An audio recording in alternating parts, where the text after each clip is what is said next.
ਵਾਹਿਗੁਰੂ। ਇੱਕ ਓੰਕਾਰ ਸਤਿਨਾਮ ਕਰਤਾ ਪੁਰਖ ਨਿਰਭਉ ਨਿਰਵੈਰ ਅਕਾਲ ਮੂਰਤ ਅਜੂਨੀ ਸੈਭੰ ਗੁਰ ਪ੍ਰਸਾਦ ਜੇਤਾ ਜੀਉ ਪਿੰਡ ਸਭ ਤੇਰਾ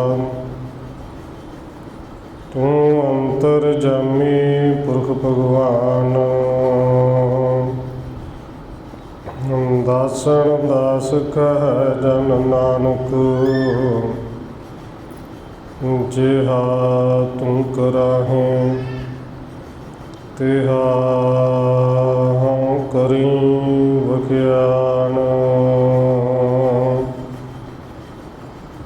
ਗੁਰ ਨਾਨਕ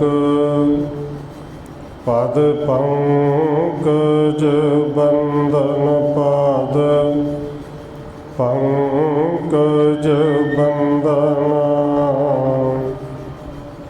ਸਿਮਰਨ ਅੰਗਦ ਦੁਖ ਨਿਕੰਦਨ।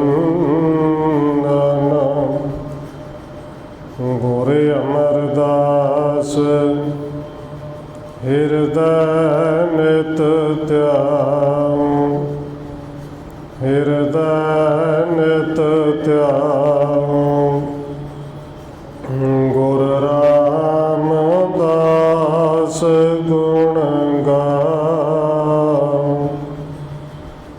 ਗੁਰ ਅਰਜਨ ਬਿਘਨ ਕੇ ਨਾਸਕ ਬਿਘਨ ਕੇ ਨਾਸਕ। ਗੁਰ ਹਰਗੋਬਿੰਦ ਸ਼ੁਭ ਸੁਮਤ ਪ੍ਰਕਾਸ਼ਕ। ਸ਼੍ਰੀ ਹਰਿ ਰਾਇ ਨਮੋ ਕਰ ਜੋਰੀ ਨਮੋ ਕਰ ਜੋਰੀ। ਸ਼੍ਰੀ ਹਰਿ ਕ੍ਰਿਸ਼ਨ ਮਨਾਉ ਬਾਉਰੀ। ਗੁਰੂ ਤੇਗ ਬਹਾਦਰ ਪਰਮ ਕਿਰਪਾਲਾ ਜੀ ਪਰਮ ਕਿਰਪਾਲਾ। ਗੁਰ ਗੋਬਿੰਦ ਸਿੰਘ ਬਿਸਾਲਾ ਤਰੁ ਤਾਰਾ ਪਰ ਪੁਨ ਪੁਨ ਸੀਸਾ ਜੀ ਪੁਨ ਪੁਨ ਸੀਸਾ। ਬੰਦੋ ਬਾਰ ਬਾਰ ਜਗਦੀਸ਼ਾ ਤਰੁ ਤਾਰਾ ਪਰ ਪੁਨ ਪੁਨ ਸੀਸਾ ਜੀ ਪੁਨ ਪੁਨ ਸੀਸਾ। ਬੰਦੋ ਬਾਰ ਬਾਰ ਜਗਦੀਸ਼ਾ।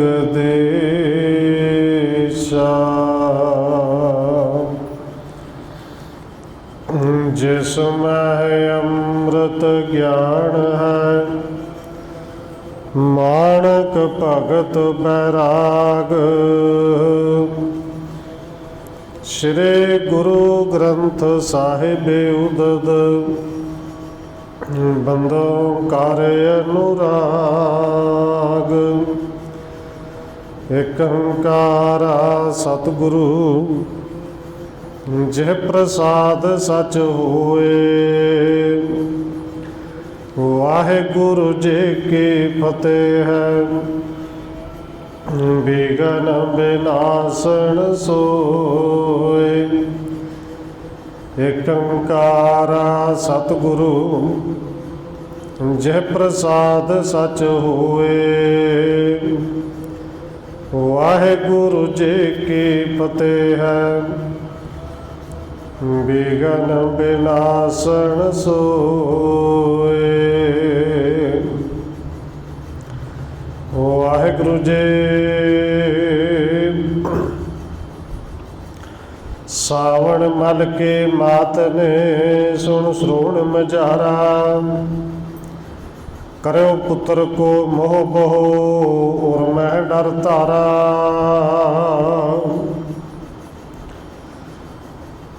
ਪਰਮ ਸਨਮਾਨਯੋਗ ਸਤਿਗੁਰੂ ਚਵਰ ਛਤਰ ਤਖਤ ਦੇ ਮਾਲਕ ਹਾਜ਼ਰਾ ਹਜ਼ੂਰ ਜਹਰਾ ਜਹੂਰ ਸ਼ਬਦ ਗੁਰੂ ਜੁਗੋਂ ਜੁਗ ਅਟਲ ਸਤਿਗੁਰੂ ਧੰਨ ਸ਼੍ਰੀ ਗੁਰੂ ਗ੍ਰੰਥ ਸਾਹਿਬ ਮਹਾਰਾਜ ਸੱਚੇ ਪਾਤਸ਼ਾਹ ਜੀ ਦੀ ਪਾਵਨ ਪਵਿੱਤਰ ਹਜ਼ੂਰੀ ਅੰਦਰ ਜੁੜ ਬੈਠੇ ਸਤਸੰਗੀ ਜਨੋਂ, ਆਪ ਜੀ ਵੱਡੇ ਭਾਗਾਂ ਵਾਲੇ ਹੋ ਜੋ ਸਤਿਕਾਰਯੋਗ ਧੰਨ ਮਾਤਾ ਰਾਜਕੌਰ ਜੀ ਦੇ ਪਾਵਨ ਅਸਥਾਨ ਗੁਰਦੁਆਰਾ ਮੰਜੀ ਸਾਹਿਬ ਵਿਖੇ ਸ਼ਾਮਾਂ ਦੇ ਦੀਵਾਨਾਂ ਦੀਆਂ ਹਾਜ਼ਰੀਆਂ ਭਰ ਰਹੇ ਹੋ। ਆਓ ਰੋਜ਼ਾਨਾ ਦੀ ਤਰ੍ਹਾਂ ਧੰਨ ਗੁਰੂ ਅਮਰਦਾਸ ਮਹਾਰਾਜ ਜੀ ਦੀ ਚੱਲ ਰਹੀ ਲੜੀਵਾਰ ਇਤਿਹਾਸ ਕਥਾ ਦੇ ਨਾਲ ਅਗਲੇਰੀ ਸਾਂਝ ਪਾਉਣ ਤੋਂ ਪਹਿਲਾਂ ਅਸੀਸ ਬਖਸ਼ਿਸ਼ ਕਰੋ ਜੀ। ਰਸਨਾ ਨੂੰ ਕਰੋ ਪਵਿੱਤਰ, ਜਿਤਨੇ ਵੀ ਜੁੜ ਬੈਠੇ ਹੋ ਲਵਾਓ ਹਾਜ਼ਰੀ ਸਾਰੇ ਆਪੋ ਜੀ। ਵਾਹਿਗੁਰੂ ਜੀ ਕਾ ਖਾਲਸਾ, ਵਾਹਿਗੁਰੂ ਜੀ ਕੀ ਫਤਿਹ। ਸਾਵਣ ਮਲ ਕੇ ਮਾਤ ਨੇ ਸੁਣ ਸਰੋਣ ਮਝਾਰਾ। ਕਰਿਓ ਪੁੱਤਰ ਕੋ ਮੋਹ ਬਹੋ ਔਰ ਮਹਿ ਡਰ ਧਾਰਾ। ਕਵਿਰਾਜ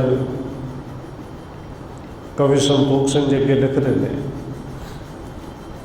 ਕਿ ਜਿਵੇਂ ਕੱਲ ਪਿਛਲੇ ਪ੍ਰਕਰਨਾਂ ਦੇ ਵਿੱਚ ਆਪ ਜੀ ਨੇ ਸਰਵਣ ਕੀਤਾ ਸੀ,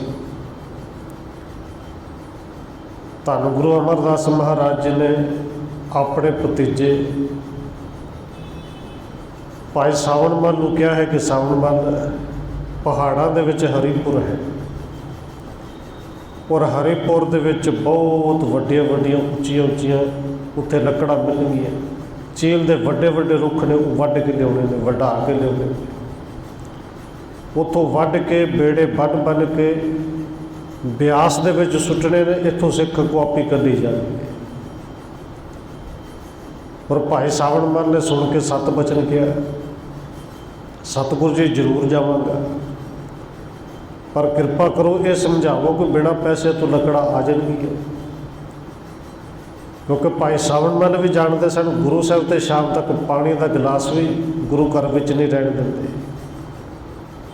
ਤੇ ਰੁਪਈਆ ਪੈਸਾ ਤੇ ਕਿੱਥੋਂ ਰੱਖਦੇ ਸਨ, ਜੋ ਕੁਛ ਸਾਰਾ ਕੁਛ ਸ਼ਾਮ ਤੱਕ ਵੰਡ ਦਿੰਦੇ ਸਨ। ਜੇ ਤੇ ਬਿਨਾਂ ਪੈਸੇ ਤੋਂ ਆ ਜਾਂਦੀਆਂ ਨੇ ਤੇ ਚਲੇ ਜਾਣਾ, ਜੇ ਬਿਨਾਂ ਬੰਦਿਆਂ ਤੋਂ ਕੱਲਾ ਲੱਕੜਾ ਮੈਂ ਵੱਢ ਸਕਣਾ ਫਿਰ ਤੇ ਮੈਂ ਚਲੇ ਜਾਣਾ, ਨਹੀਂ ਤੇ ਜਾਂ ਕੋਈ ਨਾ ਕੋਈ ਕਿਰਪਾ ਕਰੋ, ਕੋਈ ਐਸੀ ਕਰਾਮਾਤੀ ਬਖਸ਼ ਦਿਓ ਕਿ ਉੱਥੋਂ ਦਾ ਰਾਜਾ ਪਹਾੜੀਏ ਲੋਕ ਜਿਹੜੇ ਮੇਰੀ ਗੱਲ ਨੂੰ ਸੁਣ ਕੇ ਮੰਨ ਲੈਣ। ਫਿਰ ਤਾਂ ਹੋ ਸਕਦਾ ਕਿ ਰਾਜਾ ਕਵੇ ਬਿਨਾਂ ਪੈਸੇ ਤੋਂ ਹੀ ਆਪਣੇ ਬੰਦੇ ਲਾ ਕੇ ਲੱਕੜਾ ਵਢਾ ਕੇ ਭੇਜ ਦੇ। ਔਰ ਗੁਰੂ ਸਾਹਿਬ ਜੀ ਨੇ ਤਾਂ ਬਚਨ ਕਰ ਦਿੱਤਾ ਕਿ ਸਾਵਣ ਮੱਲ ਜਿਵੇਂ ਤੇਰੇ ਚਿੱਤ ਵਿੱਚ ਆਵੇ, ਕਰਨ ਦੀ ਵੀ ਲੋੜ ਨਹੀਂ, ਜਿਵੇਂ ਚਿੱਤ ਵਿੱਚ ਆਵੇਗਾ ਉਸੇ ਤਰ੍ਹਾਂ ਹੋ ਜਾਇਆ ਕਰੇਗਾ। ਹੁਣ ਗੁਰੂ ਸਾਹਿਬ ਜੀ ਦੇ ਬਚਨਾਂ ਦੇ ਵਿੱਚ ਕਰਾਮਾਤ ਹੈ ਕਿ ਜਿਵੇਂ ਤੁਸੀਂ ਕਹੋਗੇ ਉਵੇਂ ਹੋ ਜਾਏਗਾ, ਪਰ ਜਾਣ ਦੀ ਤਿਆਰੀ ਕਰੋ। ਭਾਈ ਸਾਵਣ ਮੱਲ ਨੇ ਸੱਤ ਬਚਨ ਕਿਹਾ। ਹੁਣ ਭਾਈ ਸਾਵਣ ਮੱਲ ਦੀ ਮਾਤਾ ਨੂੰ ਪਤਾ ਲੱਗਿਆ ਹੈ ਕਿ ਮੇਰੇ ਪੁੱਤਰ ਨੂੰ ਪਹਾੜਾਂ ਦੇ ਵਿੱਚ ਭੇਜਣ ਲੱਗੇ, ਔਰ ਪਹਾੜਾਂ ਜੰਗਲਾਂ ਦੇ ਬਾਰੇ ਪਹਿਲੋਂ ਵਹਿਮ ਭਰਮ ਬੜੇ ਪਾਏ ਜਾਂਦੇ ਸਨ। ਸਾਵਣ ਮੱਲ ਦੀ ਮਾਤਾ ਗੁਰੂ ਸਾਹਿਬ ਦੇ ਚਰਨਾਂ ਵਿੱਚ ਆਈ ਹੈ ਤੇ ਆ ਕੇ ਇਸ ਤਰ੍ਹਾਂ ਅਰਦਾਸ ਬੇਨਤੀ ਕਰਦੀ ਹੈ, ਕਰਿਓ ਪੁੱਤਰ ਕੋ ਮੋਹ ਬੋਹ ਔਰ ਮਹਿ ਡਰ ਧਾਰਾ। ਕਿਉਂਕਿ ਮਾਂ ਹੈ, ਮਾਂ ਦੇ ਅੰਦਰ ਪੁੱਤਰ ਦੀ ਮਮਤਾ ਹੈ। ਲੋਕਾਂ ਦੀਆਂ ਸੁਣੀਆਂ ਹੋਈਆਂ ਗੱਲਾਂ ਕਰਕੇ ਮਨ ਵਿੱਚ ਬੜਾ ਡਰ ਧਾਰਨ ਕੀਤਾ ਕਿ ਮੇਰੇ ਪੁੱਤਰ ਨੂੰ ਗੁਰੂ ਸਾਹਿਬ ਜੀ ਪਹਾੜਾਂ ਵਿੱਚ ਭੇਜਣ ਲੱਗੇ। जिथे एडे उच्चे उच्चे पहाड़ ने, जंगल ही जंगल ने। कंपत हाथन पगण ते तरकत बोहिया। सावण मल दे माता गुरु साहब के चरणों में दौड़ती आई है। हाथ कंबते ने, दिल की धड़कन जी बहुत तेज वध गई है। चल आए सतगुरु निकट अस बोलन किया। गुरु साहब के चरणों में चल के आई, कंबते हुए हथ, थिड़कते हुए बुल्लों के नाल सावण मल की माता ने इस तरह बेनती की। हाथ जोर कंपत करे एक सुत है मेरे। सतगुरु जी मेरे कंबते हुए हथों वाले देखो, मेरा तो एक पुत्र है, इको पुत्र की माँ। डाकण पर्वत मह रहत मैं सुनी कनेरे। सतगुरु जी मैं तो सुने पहाड़ों के विच डाकणा बनिया रहिंदियां ने, डाकणा डैना। उत्थे डाकू भी बड़े, लुटेरे भी बड़े ने, डैना भी बड़िया ने, भूत प्रेत भी सुने बड़े रहिंदे। काट करे जा खाएंगे परदेसी जाने। मेरे पुत्र नूं परदेसी जान के वो डैना ते कलेजा कट के खा जाएंगे। नह कोई चले सहायता जब प्राणन हन। क्योंकि मेरा पुत्र तो परदेसी है ना, पहलों कद उधर गया भी। तो जे डैना ने इस तरह कर दिता, कलेजा कट के खा गया, फिर तो कोई इलाज भी नहीं होना, कोई पाप नहीं चलना। जो प्राण ही निकल गए फिर वो पाक का चलना है। एक पुत्रा मुझ जान कै कीजै निज दाया। हे सतगुरु जी मैनू एक पुत्र वाली माँ जान के एक माँ के उत्ते दया करो। मेरे पुत्र नूं ना भेजो, किसी होर नूं भेज दिओ। जिस ते यह जीवित रहे सुख पाए दिखाया। जिस करके मेरा पुत्र जिंदा रह जे, मैनू बहुत ज़्यादा सुख मिले। इसको नहीं पछाण कुछ बिरमाए कुचाली। हुण एक माँ का प्यार है, ममता है। पुत्र भावें किड्डा भी लायक होवे, किड्डा भी होशियार होवे, माँ ये समझदे कि मेरे पुत्र नूं दुनिया के बारे कुछ नहीं पता। उधर डैना कोई ना कोई कुचाली करनगियां, भैड़ी चाल चलणगियां, इहनूं समझ ही नहीं आउंदी। ये उत्थे भरम दे विच पै जाएगा। कमयावत हट सदन को जह बिघन बिसाली। सतगुरु जी फिर मेरा पुत्र वापस परत के घर नूं किवें आवेगा जे भरम विच पै गया। राह विच बड़ियां रुकावटां, बड़े बिघन पैणगे। सुत स्नेह बिरथा महा सुन बाक सुत्रासा। हुण सतगुरु जी वेख रहे हैं कि माँ के अंदर एक ममता है, पुत्र वाला मोह है। डरी हुई तो डरी हुई इस तरह बेनतियां कर रही है। करुणा नित बिकसे बहुत कहते परवासा। ये सुन के करुणा नित कृपा के खजाने सतगुरु धन गुरु अमरदास जी मुस्कुरा गए। क्योंकि सुनिया सुनाइया गल्लां जड़ियां ने बहुतियां डराउंदियां बहुतियां ने। पहाड़ों में है तो लोग ही है, तो बंदे ही, पर जान पछाण ना होने करके, कदे ना गए होने करके ये आम अफवाह फैलाइया जांदियां सन। उत्थे डैना ने, उत्थे डाकू ने, लुटे जाणगे। सतगुरु जी फिर भरोसा देने वास्ते वचन करते हैं। तोहे पुत्र को भै नहीं गण भूत न जो प्रेता। सतगुरु जी कहते हैं माई तेरे पुत्र को किसी का डर नहीं, चाहे कोई भूत हो, चाहे कोई प्रेत हो, कोई डाकू हो, चाहे कोई डैन हो, तेरे पुत्र को किसी का डर नहीं। डाकुण बपरे क्या करें बड़ पाप बड़ एता। सतगुरु जी मुस्कुराते हुए कहते हैं बेचारियां डैना इत्थे की कर सकणगीआं। माई तेरे पुत्र को गुरु की कृपा है, तेरे पुत्र को बड़ी वड्डी ताकत है। वो डैना तो बेचारियां कि इत्थे वड्डी तो वड्डी ताकत आके कुछ नहीं बिगाड़ सकती। बीर 52 जोगणी इस आयस मन है। सतगुरु कहते हैं भाई बीबी तेरे पुत्र दे अगे जिहड़े 52 पीर मन्ने जाते हैं, ये जोगणियां मन्नियां जांदियां ने, ये डैना जिन्हों तुसीं कहंदे हो, ये सारी इनकी आग्या दे विच होणगे, इनकी आग्या मन्नणगे। ਸਰਬ ਸੁਰਾਸੁਰ ਜਿਤ ਕਿਤੇ ਡਰ ਧਰੈ ਮਹਨੈ। ਤੇਰਾ ਪੁੱਤਰ ਕਿਸੇ ਤੋਂ ਨਹੀਂ ਡਰੇਗਾ, ਸਗੋਂ ਤੇਰੇ ਪੁੱਤਰ ਤੋਂ ਤਾਂ ਜਿਹੜੇ ਵੱਡੇ ਵੱਡੇ ਦੇਵਤੇ ਆਪਣੇ ਆਪ ਨੂੰ ਹੁੰਦੇ ਨੇ, ਦੇਵਤੇ ਹੋਣ ਚਾਹੇ ਡੈਣਾ ਹੋਣ, ਤੇਰੇ ਪੁੱਤਰ ਤੋਂ ਉਹ ਡਰਨਗੀਆਂ। ਮਹਾਸ਼ਕਤ ਇਸ ਮੈਂ ਭਏ ਨਹਿ ਕੀਜੇ ਤਰਾਸਾ। ਮਾਈ ਤੇਰੇ ਪੁੱਤਰ ਵਿੱਚ ਬੜੀ ਸ਼ਕਤੀ ਹੈ, ਕਿਉਂਕਿ ਗੁਰੂ ਘਰ ਵੱਲੋਂ ਚੱਲਿਆ, ਗੁਰੂ ਘਰ ਦੀਆਂ ਬਖਸ਼ਿਸ਼ਾਂ ਨੇ ਤੇਰੇ ਪੁੱਤਰ ਉੱਤੇ। ਇਸ ਕਰਕੇ ਆਪਣੇ ਅੰਦਰ ਕਿਸੇ ਤਰ੍ਹਾਂ ਡਰ ਨਾ ਰੱਖ। ਗਏ ਸਤਨ ਕੋ ਦੇਣ ਬਾਣ ਕੁਛ ਕਰ ਪਰਵਾਸਾ। ਸਮਰੱਥ ਗੁਰੂ ਦੇ ਬਚਨ ਸੁਣ ਕੇ ਭਾਈ ਸਾਵਣਮਾਲ ਦੀ ਮਾਤਾ ਨੂੰ ਕੁਝ ਭਰੋਸਾ ਹੋਇਆ, ਧੀਰਜ ਬੰਨਿਆ, ਪਰ ਫਿਰ ਵੀ ਮਾਂ ਅੱਗੋਂ ਕੁਛ ਬੋਲੀ ਨਹੀਂ, ਆਪਣੇ ਘਰ ਨੂੰ ਵਾਪਸ ਚਲੀ ਗਈ। ਜੇ ਗੁਰੂ ਸਾਹਿਬ ਜੀ ਕਹਿੰਦੇ ਨੇ ਫਿਰ ਇਸੇ ਤਰ੍ਹਾਂ ਹੀ ਹੋਏਗਾ। ਸਾਵਣ ਮਾਲਾ ਘਰ ਪੁੰਨ ਨਿਜ ਨਿਕਟ ਪਿਠਾਵਾ। ਸਾਵਣ ਮਲ ਦੇ ਮਾਤਾ ਦੇ ਘਰ ਨੂੰ ਚਲੀ ਗਈ। ਗੁਰੂ ਸਾਹਿਬ ਜੀ ਨੇ ਫਿਰ ਸਾਵਣ ਮਲ ਨੂੰ ਕੋਲ ਬੁਲਾਇਆ ਹੈ, ਕੋਲ ਬਿਠਾ ਕੇ ਬੜੇ ਪਿਆਰ ਦੇ ਨਾਲ ਇਸ ਤਰ੍ਹਾਂ ਸਮਝਾਉਂਦੇ ਹੋਏ ਬਚਨ ਕਹੇ। ਇੱਕ ਰੁਮਾਲ ਕਰ ਪੂਛਣੋ ਗੁਰ ਹੱਥ ਉਠਾਵਾ। ਸਤਿਗੁਰੂ ਜੀ ਨੇ ਇੱਕ ਰੁਮਾਲ ਫੜਿਆ ਜਿਹਦੇ ਨਾਲ ਹੱਥ ਪੂੰਝਦੇ ਨੇ। ਉਹ ਹੱਥ ਥੋੜ੍ਹੇ ਜਿਹੇ ਪੂੰਝ ਕੇ ਸਤਿਗੁਰੂ ਜੀ ਨੇ ਰੁਮਾਲ ਉੱਤੇ ਨੂੰ ਕੀਤਾ। ਦਇਓ ਤਿਸੇ ਸਮਝਾਏ ਕਰ ਇਸ ਅਜਮਤ ਭਾਰੀ। ਸਤਿਗੁਰੂ ਕਹਿੰਦੇ ਨੇ ਸਾਵਣ ਮਨ ਲੈ ਫੜ ਰੁਮਾਲ।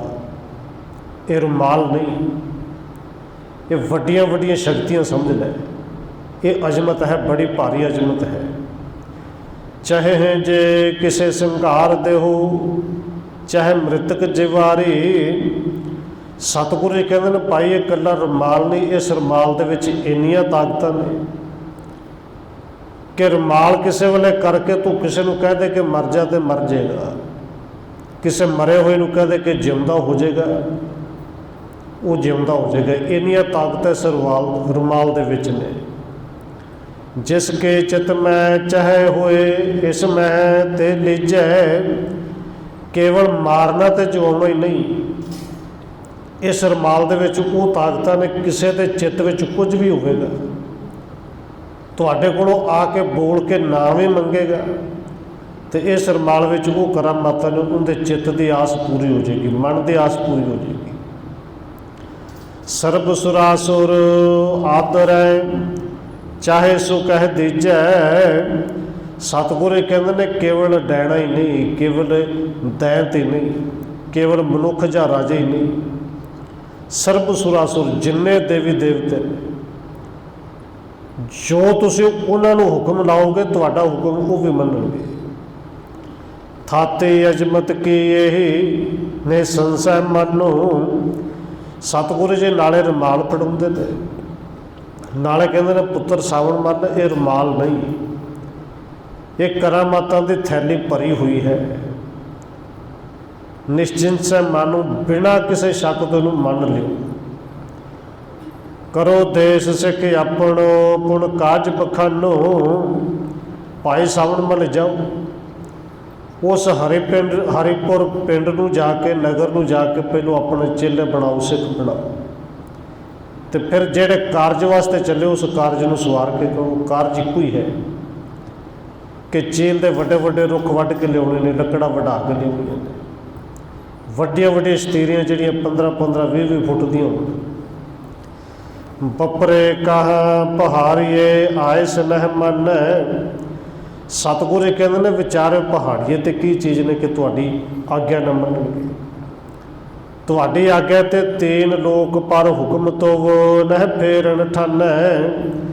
ਜਿਹੜੇ 3 ਲੋਕਾਂ ਦੇ ਪਤੀ ਨੇ, ਬ੍ਰਹਮਾ ਵਿਸ਼ਨੂੰ ਮਹੇਸ਼ ਸ਼ਿਵ ਜੀ, ਇਹ ਸਾਰੇ ਦੇ ਸਾਰੇ ਤੁਹਾਡੀ ਆਗਿਆ ਮੰਨਣਗੇ। ਤੁਹਾਡਾ ਹੁਕਮ ਤੇ ਇਹ ਵੀ ਨਹੀਂ ਮੋੜ ਸਕਦੇ, ਫਿਰ ਪਹਾੜੀਏ ਕੀ ਚੀਜ਼ ਨੇ। ਲੈ ਰੁਮਾਲ ਹਰਖਿਓ ਹਿਰਦੈ ਕਰ ਜੋਰ ਬਖਾਨੀ।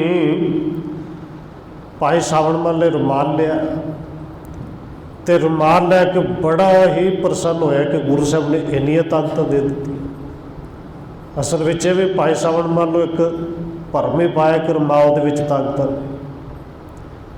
ਉਹ ਤਾਕਤਾਂ ਰੁਮਾਲ ਦੇ ਵਿੱਚ ਨਹੀਂ, ਤਾਕਤਾਂ ਕਿਸੇ ਛੜੀ ਦੇ ਵਿੱਚ ਨਹੀਂ, ਉਹ ਤਾਕਤਾਂ ਤਾਂ ਅਸਲ ਵਿੱਚ ਗੁਰੂ ਦੇ ਬੋਲਾਂ ਵਿੱਚ ਨੇ। ਪਰ ਇੱਕ ਭਰਮ ਇਹ ਪੈ ਗਿਆ ਕਿ ਸ਼ਾਇਦ ਰੁਮਾਲ ਦੇ ਵਿੱਚ ਹੀ ਤਾਕਤਾਂ ਨੇ। ਗੁਰੂ ਸਾਹਿਬ ਜੀ ਕਹਿੰਦੇ ਬਸ ਇਹਨੂੰ ਤਾਕਤਾਂ ਦੀ ਥੈਲੀ ਸਮਝੋ। ਪਰ ਉਹ ਰੁਮਾਲ ਇੱਕ ਕੱਪੜਾ ਹੈ, ਇਕੱਲੇ ਰੁਮਾਲ ਦੇ ਵਿੱਚ ਨਹੀਂ, ਰੁਮਾਲ ਦੇ ਨਾਲ ਜਿਹੜੇ ਗੁਰੂ ਸਾਹਿਬ ਦੇ ਬਚਨ ਨੇ, ਜੇ ਭਰੋਸਾ ਉਹਨਾਂ 'ਤੇ ਰੱਖੇਗਾ ਫਿਰ ਤਾਂ ਤਾਕਤ ਹੈ। ਗੁਰੂ ਸਾਹਿਬ ਨੇ ਬਚਨ ਪਹਿਲੋਂ ਕਹਿ ਦਿੱਤੇ ਸਨ ਕਿ ਸਾਵਣ ਮਲ ਜਿਵੇਂ ਤੇਰੇ ਚਿੱਤ ਵਿੱਚ ਆਏਗਾ ਉਵੇਂ ਹੋ ਜਾਏਗਾ। ਤਾਕਤਾਂ ਤੇ ਪਹਿਲੋਂ ਬਖਸ਼ ਦਿੱਤੀਆਂ। ਪ੍ਰਭੂ ਜੇ ਸਭ ਕਾਰਜ ਬੜੈ ਅਜਮਤ ਲੈ ਮਾਨੀ। ਇਹ ਸੁਣ ਕੇ ਭਾਈ ਸਾਵਣ ਮਲ ਇੰਨਾ ਖੁਸ਼ ਹੈ, ਨਾਲੇ ਕਹਿੰਦਾ ਹੈ ਪ੍ਰਭੂ ਜੀ ਸਤਿਗੁਰੂ ਜੀ ਹੁਣ ਸਾਰੇ ਕੰਮ ਹੋ ਜਾਣਗੇ। ਇਹ ਅਜਮਤ ਵਾਲਾ ਰੁਮਾਲ ਹੱਥ ਵਿੱਚ ਲੈ ਕੇ ਬਚਨ ਮੰਨ ਕੇ ਕਹਿੰਦਾ ਕਿ ਸਤਿਗੁਰੂ ਜੀ ਹੁਣ ਕਾਰਜ ਬੜੇ ਸੌਖੇ ਹੋ ਜਾਣਗੇ। ਲੈ ਰੁਮਾਲ ਸਿਰ ਪਰ ਧਰਿਓ ਖੁੱਲ ਗਏ ਕਪਾਟਾ। ਕਹਿੰਦੇ ਭਾਈ ਸਾਵਣ ਮਲ ਨੇ ਇਹ ਰੁਮਾਲ ਲੈ ਕੇ ਆਪਣੇ ਜਦੋਂ ਸਿਰ ਉੱਤੇ ਰੱਖਿਆ ਕਿ ਸਤਿਗੁਰੂ ਜੀ ਤੁਹਾਡਾ ਬਚਨ ਸਿਰ ਮੱਥੇ 'ਤੇ ਪ੍ਰਵਾਨ। ਬਸ ਸਿਰ ਉੱਤੇ ਰੱਖਣ ਦੀ ਢੇਰ ਸੀ ਭਾਈ ਸਾਵਣ ਮਲ ਦੇ ਜਿਵੇਂ ਕਪਾਟ ਹੀ ਖੁੱਲ੍ਹ ਗਏ। ਸਭ ਸਿੱਧਾ ਆਗੇ ਕਰੇ ਹੇਰਿਓ ਬੜ ਠੱਟਾ। ਭਾਈ ਸਾਵਣ ਮਲ ਨੂੰ ਤੇ ਇਵੇਂ ਲੱਗਿਆ ਕਿ ਇਹ ਰਿੱਧੀਆਂ ਸਿੱਧੀਆਂ 9 ਨਿੱਧੀਆਂ 18 ਸਿੱਧੀਆਂ ਜਿੰਨੀਆਂ ਵੀ ਹੁੰਦੀਆਂ ਨੇ ਸਾਰੀਆਂ ਜਿਵੇਂ ਹੱਥ ਜੋੜ ਕੇ ਮੇਰੇ ਸਾਹਮਣੇ ਖੜੀਆਂ। ਬੜਾ ਅੰਦਰ ਠੱਠ ਬਣਿਆ। ਬੰਧਨ ਕਤ ਕਾਰ ਗਮਣਿਓ ਸਦਨ ਮਾਤਾਤ ਕੁਟੰਬਾ। ਇਹ ਸਤਿਗੁਰੂ ਜੀ ਨੂੰ ਨਮਸਕਾਰ ਕਰਕੇ ਘਰ ਨੂੰ ਗਿਆ ਹੈ, ਬੜਾ ਪ੍ਰਸੰਨ ਹੈ। ਘਰ ਮਾਤਾ ਜਿਹੜੀ ਚਿੰਤਾ ਦੇ ਵਿੱਚ ਸੀ, ਘਰ ਪਰਿਵਾਰ ਸੀ, ਬੱਚੇ ਸਨ। ਜਾ ਕੇ ਸਾਰਿਆਂ ਨੂੰ ਭਾਈ ਸਾਵਣ ਮਲ ਮਿਲਿਆ ਹੈ। ਸਭ ਕੋ ਧੀਰਜ ਕਹਿ ਦਏ ਮੁਝ ਬੜੋ ਅਲੰਬਾ। ਜਾ ਕੇ ਖਾਸ ਕਰਕੇ ਮਾਤਾ ਨੂੰ ਤੇ ਆਪਣੇ ਸਾਰੇ ਪਰਿਵਾਰ ਨੂੰ, ਬੱਚਿਆਂ ਨੂੰ, ਘਰ ਵਾਲੇ ਨੂੰ ਧੀਰਜ ਦਿੰਦਿਆਂ ਹੋਇਆ ਕਹਿੰਦਾ ਹੈ ਭਾਈ ਸਾਵਣ ਮਲ ਕਹਿੰਦਾ ਮੈਨੂੰ ਬੜਾ ਵੱਡਾ ਆਸਰਾ ਮਿਲ ਗਿਆ ਹੈ, ਮੈਨੂੰ ਗੁਰੂ ਦੀ ਬੜੀ ਵੱਡੀ ਕਿਰਪਾ ਮਿਲ ਗਈ ਹੈ। ਨਹਿ ਚਿੰਤਾ ਚਿਤ ਮੈਂ ਕਰੋ ਪਦ ਊਚ ਮਿਲਿਓ ਹੈ। ਭਾਈ ਸਾਵਣ ਮਲ ਕਹਿੰਦਾ ਕਿ ਮਾਤਾ ਮਾਂ ਚਿੰਤਾ ਨਾ ਕਰੀ, ਗੁਰੂ ਨੇ ਬੜੀ ਵੱਡੀ ਪਦਵੀ ਦੇ ਦਿੱਤੀ ਹੈ। ਮੁਦਤ ਕਰਿਓ ਪਰਿਵਾਰ ਕੋ ਪੁਨ ਪੰਥ ਚਲਿਓ ਹੈ। ਕਹਿੰਦੇ ਪਰਿਵਾਰ ਨੂੰ ਸਮਝਾ ਕੇ ਧੀਰਜ ਦੇ ਕੇ ਫਿਰ ਪਰਿਵਾਰ ਨੂੰ ਛੱਡ ਕੇ ਭਾਈ ਸਾਵਣ ਮਲ ਜੀ ਆਪਣੇ ਰਾਹ ਨੂੰ ਪੈ ਗਿਆ। ਹਰੀਪੁਰ ਨੂੰ ਜਾਣਾ ਹੈ।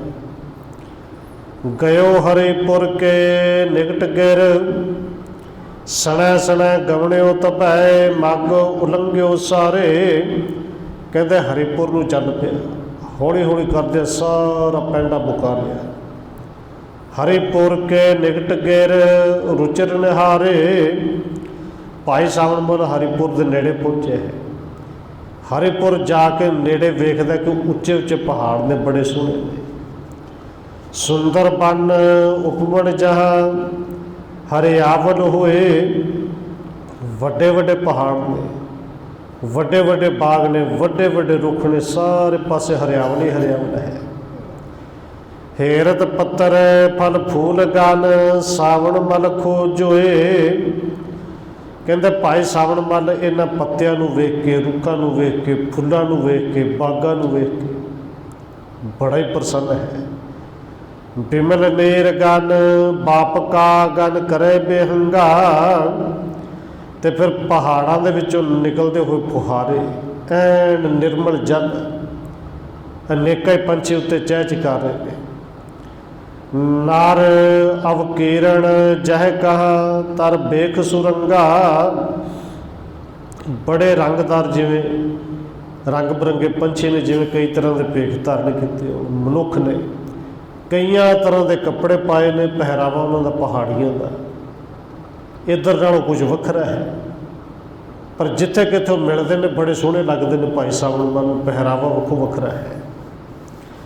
ਸੁੰਦਰ ਸਰਬੰਗਣ ਵਿਖੈ ਤਰਣੇ ਗਨਹੇਰੇ। ਕਹਿੰਦੇ ਸਾਰੇ ਪਾਸੇ ਸੁਹੱਪਣ ਵੇਖ ਕੇ, ਹਰਿਆਲੀ ਵੇਖ ਕੇ, ਸੋਹਣੇ ਸੋਹਣੇ ਕੱਪੜੇ ਪਾਏ ਹੋਏ ਨੇ ਇਸਤਰੀਆਂ ਨੇ, ਪੁਰਸ਼ਾਂ ਨੇ, ਉਹਨਾਂ ਨੂੰ ਵੇਖਦਾ ਹੈ। ਬਿੱਦ ਗੱਜ ਗਮਣੇ ਸੁਰ ਕੋਕਲਾ कट के हर जैसे, कहते केवल मनुख ही नहीं, उत्थे भाई सावण मल वेखदा है कि वड्डे वड्डे हाथी ने, वड्डे वड्डियां अखां वर्गियां जिवें हिरणां दी अखां हुंदियां ने उवें दी उत्थे इस्त्रियां ने, वड्डे वड्डे शेरां वर्गे जिहड़े मनुख ने, वड्डे वड्डियां उन्हां दी चौड़ियां चौड़ियां छातियां ने। जोगन के धीर जहरै ऐसे गन बाला। हुण भाई सावण मल इन्हां सारिਆਂ ਨੂੰ ਵੇਖ के नाले ते प्रसन्न हो गए। नाले भाई सावण मल ਨੂੰ पता है कि जे किसी भी तरह की ताकत उनका कुछ नहीं बिगाड़ सकती, गुरु साहब की कृपा है, फिर उन्होंने सारा कुछ सोहना ही लगता है। रजदाने तह नृपत के नरगण धनवाना, क्योंकि हरिपुर राजे की राजधानी है, तो राजधानी दे विच जिहड़े लोग ने वो भी आम मनुखों के नालों अमीर ने, धनवान ने। इस करके सोहने सोहने गहने भी पाए ने, सोहने सोहने कपड़े भी पाए ने। पिक सुंदरता अद कहे पुण निकट पियाना। भाई सावण मल सारी तरह की सुंदरता वेख के जदों हरिपुर के होर नेड़े गया, नगर दे विच प्रवेश किया है। रोदन को पढ़ शब्द है वो सुन श्रोण मझारा। पर भाई सावण मल के कन्नां दे विच आवाज़ पई तो आवाज़ रोण पिटण भी पई, और भाई सावण मल समझ गया कि किसी न किसी की मौत हुई होगी, तां रोंदे होंगे। लोक सैंकड़े मिल रहे कर हाहाकारा।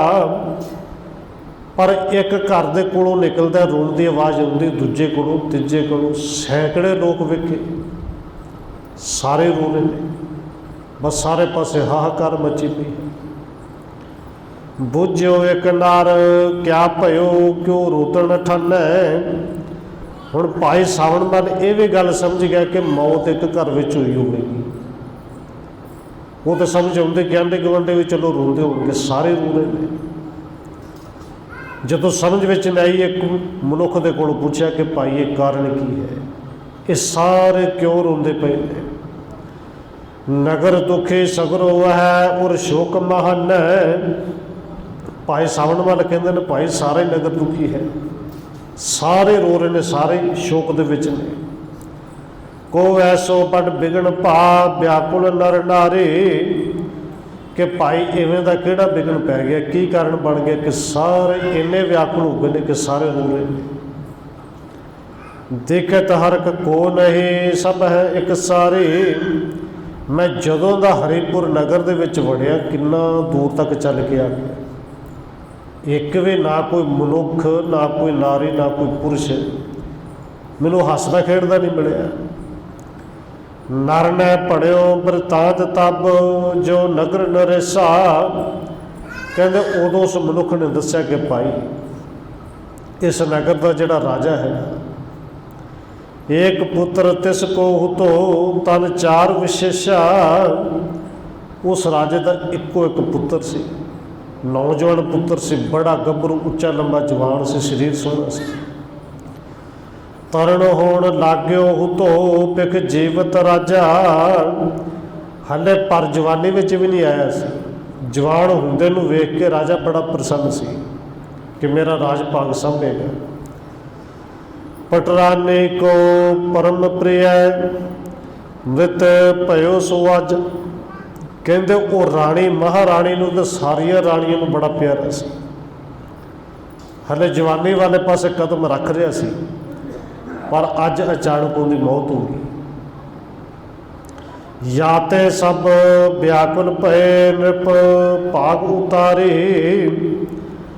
बस इस करके जे साडा राजा दुखी है तो ये प्रजा, जे राजा दुखी तो प्रजा कितों सुखी होएगी। राजा दुखी है इस करके प्रजा सारी दुखी है। पेटत सिर सुध नह रहे मूर्छना धारे। उस बंदे ने दस्या कई नारियां केवल राणियां नहीं, नगर दियां औरतां भी सिर नूं पिटदियां ने, इन्हें जोर जोर की पिटदियां ने, कई तो बेहोश हो गई ने, उन्होंने सुध ही नहीं रही। तिम राणी आतुर बड़े भार दे कलेसा। इस तरह जी वड्डी राणी है वो सब तो ज़्यादा दुखी है।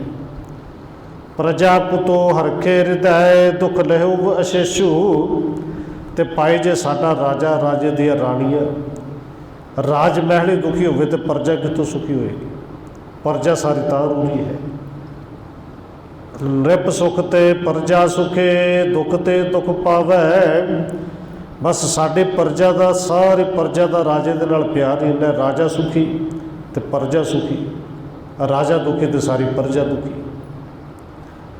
एवं व्याकुल नार होए रहे रब रुदन उठावै। भाई इस तरह सारे दुखी ने, ता सारे उच्चा उच्चा रो रहे हैं। सुन के चित मह चितवो ये अजमत थाई। ये सुन के भाई सावन मल ने वेख्या कि ये तो अजमत विखाउण का सब तो जिहड़ा कह लीए कि सभा ढुकवा है।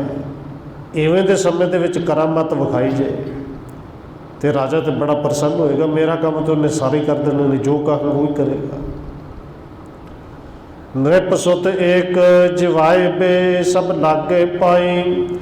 केवल एक जे राजे दे मरे हो पुत्र नूं मैं जवा दिया तो कला राजा ने तो पिंड दे नगर के सारे लोग मेरे पैरी पै जाएंगे, सारे मेरे सिख बन जाएंगे। सेवक हो मैं भाव धार सब सेवक मावे। सारे मेरे सेवक बनणगे ते भै ते भाव रख के मेरी सेवा करनगे। इसते नेके अपर बिद को हाथ न आवे। भाई सावन मल विचार करते हैं कि इस तो चंगा तरीका कोई नहीं हो सकता, ना ही इस तो वध जिहड़ा मौका को मिलना है चंगा। मेरे वास्ते तो चंगा ही मौका है। और प्रसन्न होए कर गयो नृप द्वार अगारे। इस तरह विचारा करते हुए भाई सावन मुड़ बड़े प्रसन्न हो गए। राजे के दरवाजे के उन्हें महल के कोल पहुँच गए। कुंजन सम राणी जहाँ कुर लावत पुकारे। कि महल के अंदर नूं जाके सुने जिवें कुंजा अपनी डार के नालों विछड़ के फिर करलाउंदियां ने, इस तरह करलाउंदियां हुई जाके राणियां नूं वेखदा है। के सुखारत शेष के नह बसन संभारै। कि राणियां अपने सिरां दे वाल पुट रही ने, कपड़ियां नूं संभालदियां ने कि पाटे ने किधर नूं गए ने, बस जिवें कमलियां हुई पेटी रही ने। कर तल सो पेटत बदन सिर संगण मारै। अपने हत्थों के नाल अपने सिर नूं पटदियां ने, पिटदियां ने। अपने हत्थों के नाल अपने पट्टां ते मार मार के पट्टां नूं पिटदियां ने। जह कहे हाहाकार भा उच्चे धुन टेरै। बस भाई सावन मल ने वेख्या जिथे किते बस हाहाकार ही मची पई है। हर कोई रो रहा है, हर कोई कुरला रहा है।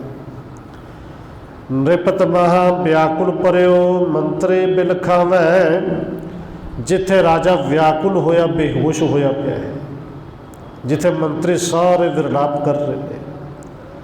आपस मह को धीर दे एक सम दुख पावे। आपस में एक दूजे को हौसला देने जोगा भी कोई नहीं। जिवें राजा दुखी है उवें मंत्री दुखी हो रहे हैं। अवणे तन मह लिपट को सिमरे गुण केते। क्योंकि समा ये कह लिए कोई भला ही होएगा। राजा दुखी है तो मंत्री भी दुखी ने। राजा बेहोश होया है, मंत्री भी बेहोश होने वाले पे, क्योंकि अज का समा नहीं है। अंदरों अंदर शुक्र मनाते होंगे ये जाए तो मैं कुर्सी मरना। वो सारे दुखी ने। सूरत सुंदर राजसुत सबको सुख देते। क्योंकि जेड़ा राजकुंवर है, राजे का पुत्र है, शक्ल सूत करके भी सोहना सी, भर जवानी दे विच जाण वाला सी। इस करके सारे वेख वेख के उन्होंने प्रसन्न होंदे सन, पर अज वो सारे दे विच नहीं। राजा राणे प्रजा को सचवन समुदाया। उत्ते की राजे की राणियां की प्रजा वजीर सारे जेडे बिल्कुल बेसुधी होए पे, इन्ना उन्होंने अंदर गम है। सबन को एक आसरा सो प्रभ ने पाया। सारे एको ही आसरा से कि राजे का पुत्र वड्डा होएगा, राज पग संभालेगा। पर हुण सारे रब नूं उलामा दिंदे ने कि रब नूं ये भी नहीं पाया, ये भी नहीं चंगा लगा। ਅਤ ਕਲੇਸ਼ ਜੁਤ ਹੇਰਕਾਰ ਔਰ ਦਇਆ ਉਪਾਈ। ਇੰਨਾ ਕਲੇਸ਼ ਵੇਖ ਕੇ ਭਾਈ ਸਾਵਣ ਮੱਲ ਦੇ ਅੰਦਰ ਦਇਆ ਵੀ ਆਈ, ਔਰ ਭਾਈ ਸਾਵਣ ਮੱਲ ਇਹ ਕਰਾਮਾਤ ਵਿਖਾਉਣਾ ਵੀ ਚਾਹੁੰਦਾ ਸੀ। ਹਰ ਸਵਾਰਥ ਤੇ ਆਪਣੇ ਸਾਵਣ ਮਨ ਆਈ। ਇੱਕ ਤੇ ਅੰਦਰ ਸੱਚਮੁੱਚ ਦਇਆ ਆਈ, ਤੇ ਦੂਜਾ ਭਾਈ ਸਾਵਣ ਮੱਲ ਦਾ ਆਪਣਾ ਸਵਾਰਥ ਵੀ ਸੀ ਕਿ ਲੱਕੜਾਂ ਲੈ ਕੇ ਜਾਣੀਆਂ ਨੇ, ਮੇਰਾ ਕੰਮ ਬਣ ਜਾਏਗਾ। ਨ੍ਰਿਪ ਢਿੱਗ ਤੇ ਇੱਕ ਸੱਚੇ ਵਿਕੋ ਨਿਜ ਨਿਕਟ ਹਕਾਰਾ। ਭਾਈ ਸਾਵਣ ਮੱਲ ਨੇ ਰਾਜੇ ਦੇ ਕੋਲ ਜਿਹੜਾ ਇੱਕ ਮੰਤਰੀ ਵਿਰਲਾਪ ਕਰ ਰਿਹਾ ਹੈ, ਹੱਥ ਨਾਲ ਇਸ਼ਾਰਾ ਕਰਕੇ ਉਹਨੂੰ ਆਪਣੇ ਕੋਲ ਬੁਲਾਇਆ ਕਿ ਭਾਈ ਇੱਧਰ ਆ। ਹੋਏ ਇਕੰਤ ਤਿਸ ਕੋ ਕਹਿਓ ਵੱਡ ਕਹਿਰ ਗੁਜ਼ਾਰਾ। ਉਸ ਮੰਤਰੀ ਨੂੰ ਇੱਕ ਪਾਸੇ ਲੈ ਗਿਆ ਕਿ ਭਾਈ ਆ ਇੱਥੇ ਰੋਣ ਪਿੱਟਣ ਦੀ ਆਵਾਜ਼ ਮਿਲੀ ਹੈ। ਇੱਕ ਪਾਸੇ ਲਿਜਾ ਕੇ ਭਾਈ ਸਾਵਣ ਮੱਲ ਕਹਿੰਦਾ ਹੈ ਕਿ ਭਈ ਬੜਾ ਕਹਿਰ ਗੁਜ਼ਾਰਿਆ ਹੈ, ਬੜਾ ਕਹਿਰ ਗੁਜ਼ਰਿਆ ਹੈ, ਹੋਈ ਤਾਂ ਮਾੜੀ ਹੈ। ਤੋ ਗੁਰਨ ਕੇ ਕਿਰਪਾ ਤੇ ਮੈਂ ਇਸੇ ਜਿਵਾਵੂੰ। ਪਰ ਫਿਰ ਵੀ ਭਾਈ ਸਾਵਣ ਮੱਲ ਕਹਿੰਦਾ ਕਿ ਮੇਰੇ ਜੇ ਗੁਰੂ ਦੀ ਕਿਰਪਾ ਹੋਵੇ, ਮੈਂ ਆਪਣੇ ਗੁਰੂ ਦੀ ਕਿਰਪਾ ਨਾਲ ਇਹਨੂੰ ਜਿਉਂਦਾ ਕਰ ਸਕਦਾ। ਸਿੱਖ ਹੋਏ ਮੇਰੇ ਸਕਲ ਸਿੱਖੇ ਵਿਦਤਾਵੋ। ਪਰ ਇਹਦੇ ਬਦਲੇ ਜੇ ਤੁਸੀਂ ਸਾਰੇ ਮੇਰੇ ਸਿੱਖ ਬਣੋ, ਸਿੱਖੀ ਨੂੰ ਧਾਰਨ ਕਰੋ, ਤੇ ਮੈਂ ਆਪਣੇ ਗੁਰੂ ਦੀ ਕਿਰਪਾ ਨਾਲ ਇਹਨੂੰ ਜਿਉਂਦਾ ਕਰ ਸਕਦਾ। ਪ੍ਰਥਮੇ ਰਾਜਾ ਸਿੱਖ ਬਣੇ ਪੁਨ ਸਚਿਵ ਸੁਸੈਨਾ। ਪਹਿਲੋਂ ਜਿਹੜਾ ਰਾਜਾ ਹੈ ਉਹ ਮੇਰਾ ਸਿੱਖ ਬਣੇ, ਫਿਰ ਰਾਜੇ ਦੇ ਜਿੰਨੇ ਅਮੀਰ ਵਜ਼ੀਰ ਮੰਤਰੀ ਸੰਤਰੀ ਨੇ ਉਹ ਸਿੱਖ ਬਣਨ, ਜਿੰਨੇ ਸੈਨਾ ਹੈ ਉਹ ਸਾਰੇ ਸਿੱਖ ਬਣੇ। ਬਹੁਰ ਪ੍ਰਜਾ ਬਹੁਲ ਪੀਵੈ ਕਹੋ ਨ੍ਰਿਪ ਸੁਬੈਨਾ। ਆਪਣੇ ਰਾਜੇ ਨੂੰ ਕਹੋ ਜੇ ਪੁੱਤਰ ਤੁਹਾਡਾ ਜਿਉਂਦਾ ਹੋ ਜੇ ਤੇ ਇਹਨਾਂ ਸਾਰੇ ਤੋਂ ਬਾਅਦ ਤੁਹਾਡੀ ਸਾਰੀ ਪ੍ਰਜਾ ਵੀ ਚਰਨ ਪਾਉ ਲਵੇ, ਪ੍ਰਜਾ ਵੀ ਸਿੱਖ ਬਣੇ। ਸੁਣਤ ਸੱਚੇ ਹਰਖਤ ਅਦਕ ਟਿਕ ਗਾ ਮਹਿ ਪਾਲਾ। ਇਹ ਸੁਣ ਕੇ ਮੰਤਰੀ ਜਿਹੜਾ ਹੈ ਉਹ ਬੜਾ ਖੁਸ਼ ਹੋਇਆ, ਭੱਜਦਾ ਹੋਇਆ ਦੌੜਦਾ ਹੋਇਆ ਰਾਜੇ ਦੇ ਕੋਲ ਗਿਆ। ਕਹੇ ਬਾਤ ਸਮਝਾਏ ਸਭ ਇੱਕ ਸੰਤ ਵਿਸਾਲਾ। ਉਹਨੇ ਜਾ ਕੇ ਰਾਜੇ ਨੂੰ ਸਾਰੀ ਗੱਲ ਸਮਝਾ ਕੇ ਕਹੀ ਕਿ ਰਾਜਾ ਇੱਕ ਬੜਾ ਵੱਡਾ ਸੰਤ ਆਇਆ ਹੈ, ਲੱਗਦਾ ਉਹਦੇ ਤੇ ਰੱਬ ਦੇ ਗੁਰੂ ਦੀ ਬੜੀ ਕਿਰਪਾ ਹੈ। ਸਿਰੇ ਨਾਨਕ ਕੇ ਪੰਥ ਕੋ ਬੋਲਤ ਇਮ ਬਾਨੀ। ਉਹ ਸੰਤ ਕਹਿੰਦਾ ਕਿ ਮੈਂ ਗੁਰੂ ਨਾਨਕ ਸਾਹਿਬ ਜੀ ਦੇ ਪੰਥ ਵਿੱਚੋਂ ਹਾਂ, ਗੁਰੂ ਨਾਨਕ ਸਾਹਿਬ ਦਾ ਸਿੱਖ ਹਾਂ। ਉਹ ਸੰਤ ਇਸ ਤਰ੍ਹਾਂ ਮੈਨੂੰ ਕਹਿ ਰਿਹਾ ਹੈ, ਮਤ ਮੇਰੇ ਮਹਿ ਨ੍ਰਿਪਤ ਹੋਏ ਜੇ ਲੇਵੇ ਮਾਨੀ।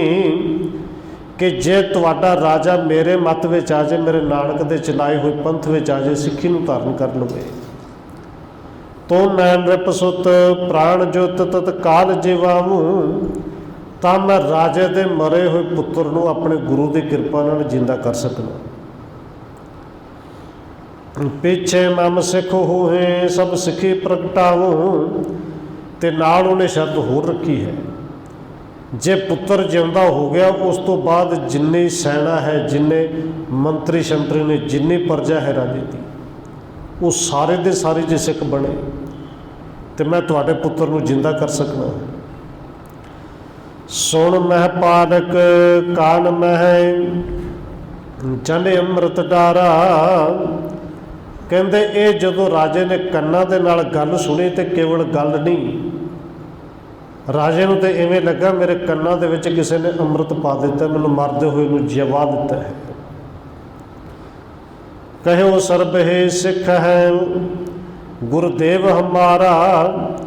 ਰਾਜਾ ਕਹਿੰਦਾ ਕਿ ਭੱਜ ਕੇ ਜਾਓ, ਉਹਨੂੰ ਕਹੋ ਕਿ ਮੈਂ ਨਹੀਂ, ਸਾਰੇ ਸਿੱਖ ਹੋ ਗਏ ਤੇਰੇ, ਤੂੰ ਸਾਡਾ ਸਾਰਿਆਂ ਤੋਂ ਹੁਣੇ ਤੋਂ ਗੁਰੂ ਹੈ। ਕੁਵਰ ਜਿਵਾਵੋ ਆਣਕਾਰ ਆਇਸ ਜਿਮ ਭਾਖੇ। ਤੁਸੀਂ ਆ ਕੇ ਸਾਡੇ ਇਸ ਰਾਜ ਕੁਮਾਰ ਨੂੰ ਜਿੰਦਾ ਕਰੋ। ਉਹਨੂੰ ਕਹੋ ਕਿ ਜਿਵੇਂ ਤੁਸੀਂ ਆਇਸ ਕਰੋਗੇ, ਹੁਕਮ ਕਰੋਗੇ, ਅਸੀਂ ਸਾਰੇ ਮੰਨਣ ਲਈ ਤਿਆਰ ਹਾਂ। ਹਮ ਤਿਸ ਕੇ ਅਨੁਸਾਰ ਨਿਤ ਸੇਵਾ ਅਭਿਲਾਖੇ। ਕੱਲਾ ਰਾਜਾ ਕਹਿੰਦਾ ਮੈਂ ਨਹੀਂ, ਅਸੀਂ ਸਾਰੇ ਉਹਨਾਂ ਦੀ ਸੇਵਾ ਦੇ ਵਿੱਚ ਹਾਜ਼ਰ ਹੋਵਾਂਗੇ, ਉਹਨਾਂ ਦੇ ਅਨੁਸਾਰ ਹੋਵਾਂਗੇ, ਜਿਵੇਂ ਕਹਿਣਗੇ ਉਸੇ ਤਰ੍ਹਾਂ ਕਰਾਂਗੇ। ਆਨੋ ਬਿਲਮ ਬਹਿਣ ਤੇ ਪ੍ਰਾਨਣ ਕੋ ਦਾਤਾ। ਰਾਜਾ ਉਸ ਮੰਤਰੀ ਨੂੰ ਧੱਕਾ ਮਾਰਦਾ ਹੋਇਆ ਕਹਿੰਦਾ ਭੱਜ ਕੇ ਜਾ, ਡੇਰ ਕਿਉਂ ਲਾਉਂਦਾ, ਫਿਲਮ ਵਿਹੀਣ ਬਿਨਾਂ ਦੇਰ ਤੋਂ ਛੇਤੀ ਲੈ ਕੇ ਆਓ, ਮੇਰੇ ਪੁੱਤਰ ਦਾ ਪ੍ਰਾਣਾਂ ਦਾ ਦਾਤਾ ਆ ਗਿਆ ਹੈ। ਨਾਹੇ ਤਸਬ ਹੈ ਹਮ ਮਰੈ ਸੰਗ ਆਪਣੇ ਤਾਤਾ, ਤੇ ਜੇ ਮੇਰਾ ਪੁੱਤਰ ਜਿਉਂਦਾ ਨਾ ਹੋਇਆ, ਅਸੀਂ ਸਾਰੇ ਆਪਣੇ ਪੁੱਤਰ ਦੇ ਨਾਲ ਅਸੀਂ ਮਰ ਜਾਵਾਂਗੇ। ਦੌਰ ਸਚੇਵ ਸੰਗ ਲੈ ਗਇਓ, ਨਿਪ ਸਾਥ ਮਿਲਾਇਓ, ਵਜ਼ੀਰ ਦੌੜਦਾ ਹੋਇਆ ਆਇਆ, ਭਾਈ ਸਾਵਣ ਮਲ ਨੂੰ ਨਾਲ ਲੈ ਗਿਆ, ਜਾ ਕੇ ਰਾਜੇ ਨੂੰ ਮਿਲਾਇਆ ਹੈ। ਕਰੇ ਚਰਨ ਪਰ ਬੰਦਨਾ ਸਨਮਾਨ ਬਿਠਾਇਓ, ਰਾਜੇ ਨੇ ਉੱਠ ਕੇ ਖਲੋ ਕੇ ਬੜੇ ਸਤਿਕਾਰ ਦੇ ਨਾਲ ਭਾਈ ਸਾਵਣ ਮਲ ਦੇ ਚਰਨਾਂ ਦੇ ਵਿੱਚ ਸਿਰ ਰੱਖ ਕੇ ਨਮਸਕਾਰ ਕੀਤੀ। ਬੜੇ ਸਨਮਾਨ ਦੇ ਨਾਲ ਆਪਣੇ ਵਾਲੇ ਉੱਚੀ ਕੁਰਸੀ ਦੇ ਉੱਤੇ ਬਿਠਾਇਆ ਹੈ, ਤੇ ਫਿਰ ਹੱਥ ਜੋੜ ਕੇ ਜਿਵੇਂ ਬੇਨਤੀਆਂ ਕਰਦਾ ਹੈ, ਜਿਵੇਂ ਭਾਈ ਸਾਵਣ ਮਲ ਨੇ ਉਹਨੂੰ ਜਿਉਂਦਾ ਕਰਨਾ ਹੈ। ਉਰੇ ਦਾ ਪ੍ਰਸੰਗ ਕੱਲ੍ਹ ਵਿਚਾਰਾਂਗੇ ਸਮੇਂ ਦੇ ਮੁਤਾਬਕ। ਇਤਨੀ ਬੇਨਤੀ ਪ੍ਰਵਾਨ ਕਰਨੀ ਜੀ ਹੋਈਆਂ ਭੁੱਲਾਂ ਦੀ ਖਿਮਾ। ਆਓ 1-2 ਮਿੰਟ ਹੋਰ ਰਸਨਾ ਦੇ ਨਾਲ ਹਾਜ਼ਰੀ ਲਵਾਈਏ, ਫਿਰ ਸਮਾਪਤੀ ਹੈ ਜੀ। ਵਾਹਿਗੁਰੂ ਵਾਹਿਗੁਰੂ ਵਾਹਿਗੁਰੂ ਵਾਹਿਗੁਰੂ।